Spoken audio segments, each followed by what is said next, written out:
India में digital scams बहुत तेजी से बाढ़ रहे हैं और इनमें से एक बहुत ही चिंताजनक ट्रेंड है डिजिटल अरेस्ट स्कैम्स का बढ़ना। इन स्कैम्स में धोखेबाज खुद को पुलिस वाला बताते हैं और वीडियो कॉल के जरिए पीड़ितों को अरेस्ट करने की धमकी देते हैं। ये लोग अक्सर झूठे इल्जाम लगाते हैं, डॉक्यूमेंट्स में हेरफेर करते हैं और अरेस्ट से बचने के लिए तुरंत पैसे की मांग करते हैं। इन हथकंडों से पैदा हुए डर और कंफ्यूजन की वजह से पीड़ित अक्सर स्कैमर की बात मान लेते हैं, जिससे उन्हें बड़ा आर्थिक यानी पैसों का नुकसान होता है। ये स्कैम्स उन लोगों की कमजोरी का फायदा उठाते हैं जिन्हें अपने लॉई अधिकारों या लॉवी गिरफ्तारी की प्रक्रिया की पूरी जानकारी नहीं होती है।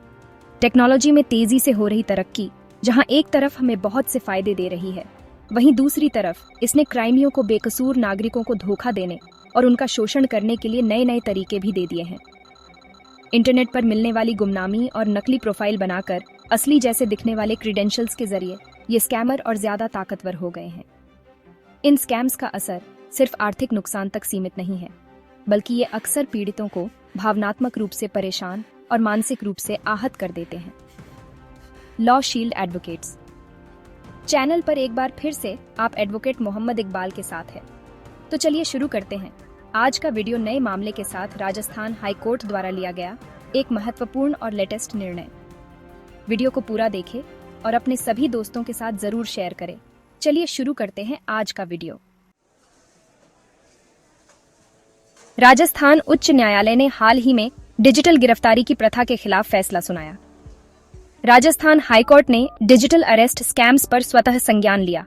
कहा, कानून प्रवर्तन एजेंसियों के पास वीडियो कॉल के जरिए गिरफ्तारी करने का कोई प्रावधान नहीं।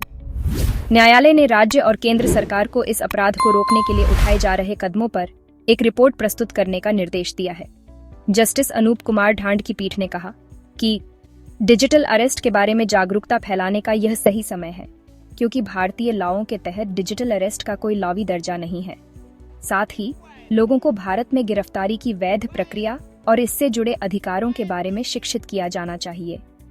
न्यायालय ने कहा कि आरबीआई को सरकार के साथ मिलकर ऐसे जालसाजी लेन देन में धन के भुगतान हस्तांतरण को रोकने के लिए एक तंत्र विकसित करने की भी आवश्यकता है। यह सही समय है कि print, electronic, social media, television और एफएम रेडियो के माध्यम से हर घंटे और हर दिन एक सार्वजनिक अभियान चलाया जाए, ताकि आम जनता को पता चले कि कानून प्रवर्तन के लिए वीडियो कॉल या ऑनलाइन निगरानी के माध्यम से गिरफ्तारी करने का कोई प्रावधान नहीं है। अगर जनता को ऐसे कॉल आते हैं तो यह स्पष्ट रूप से एक घोटाला है। वास्तव में हाल ही में लागू किए गए नए आपराधिक कानून में डिजिटल अरेस्ट करने के लिए कोई लॉवी प्रावधान नहीं है। न्यायालय ने साइबर क्राइमों और डिजिटल अरेस्ट जैसे क्राइमों में वृद्धि को दर्शाने वाली कई समाचार रिपोर्टों पर ध्यान दिया, जिसके कारण दुनिया भर में बड़ी संख्या में लोगों ने अपनी मेहनत की कमाई और अपनी जान भी गंवाई। डिजिटल अरेस्ट को तेजी से डिजिटल विकास के युग में साइबर क्राइमियों के सबसे कपटी रूपों में से एक मानते हुए न्यायालय ने डिजिटल अरेस्ट को इस प्रकार समझाया। डिजिटल अरेस्ट धोखेबाजों, साइबर क्राइमियों द्वारा भोले भाले पीड़ितों को ठगने और पैसे ऐंठने के लिए इस्तेमाल की जाने वाली एक नई और अभिनव रणनीति है।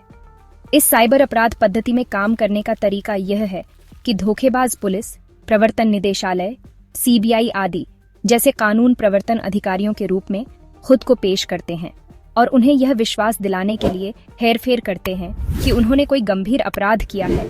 धमकी और धमकी के दबाव में पीड़ितों को अक्सर गिरफ्तारी या कारावास जैसे गंभीर परिणामों से बचने के लिए भारी मात्रा में पैसे देने के लिए मजबूर किया जाता है। न्यायालय ने डिजिटल अरेस्ट स्कैम्स के प्रति विश्व भर के देशों द्वारा अपनाई गई विभिन्न अंतर्राष्ट्रीय प्रतिक्रियाओं का उल्लेख किया, जिसमें ऑस्ट्रेलिया द्वारा विधायी और विनियामक उपाय, यूएसए द्वारा जन जागरूकता अभियान, सिंगापुर द्वारा एआई संचालित तकनीकी समाधान, कनाडा में रिपोर्टिंग प्लेटफॉर्म और इंटरपोल तथा यूरोपोल जैसे संगठनों द्वारा अंतर्राष्ट्रीय सहयोग शामिल हैं।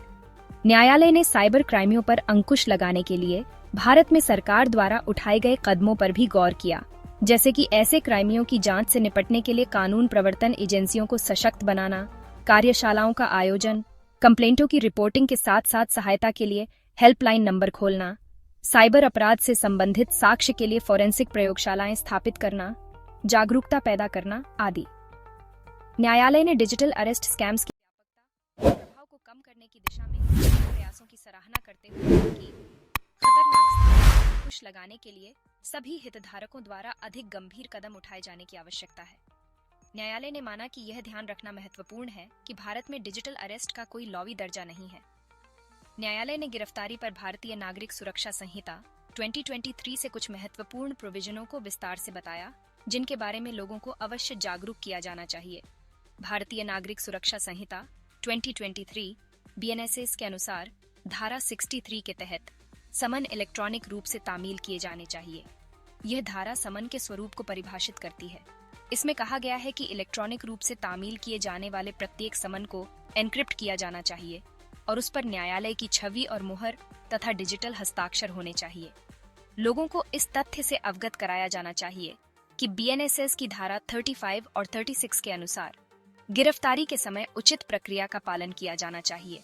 गिरफ्तारी करने वाले पुलिस अधिकारी को सटीक रूप से दिखाई देने वाला और स्पष्ट पहचान वाला होना चाहिए और गिरफ्तारी के समय गिरफ्तारी का ज्ञापन तैयार करना चाहिए, जिसे कम से कम एक गवाह द्वारा सत्यापित किया जाना चाहिए और गिरफ्तार किए जा रहे व्यक्ति द्वारा हस्ताक्षरित होना चाहिए। न्यायालय ने यह भी कहा कि धोखाधड़ी करने वाले व्यक्तियों को भुगतान रोकने के लिए आरबीआई के साथ साथ सरकार के स्तर पर भी कदम उठाए जाने की आवश्यकता है। सुप्रीम कोर्ट और हाई कोर्ट के महत्वपूर्ण निर्णय और जजमेंट को पढ़ने और डाउनलोड करने के साथ साथ लॉवी जानकारी और असिस्टेंट प्राप्त करने के लिए आप हमसे जुड़ सकते हैं, जहां हम आपको दैनिक जीवन में काम आने वाली लॉवी जानकारी जैसे cyber law, banking law, RBI rules और गाइडलाइन, जनरल रूल्स, नियम कायदे, पुलिस स्टेशन, लॉवी प्रणाली और उनसे जुड़ी सभी बातें आपको बताते रहते हैं, जिससे आपको उनकी जानकारी होती रहेगी, जो कि आपको दैनिक जीवन में होने वाली समस्याओं से निपटने के लिए आपको लॉवी रूप से मजबूत और सशक्त बनाती है। आपको ये वीडियो और जानकारी कैसी लगी कमेंट करके जरूर बताएं और जानकारी अच्छी लगी हो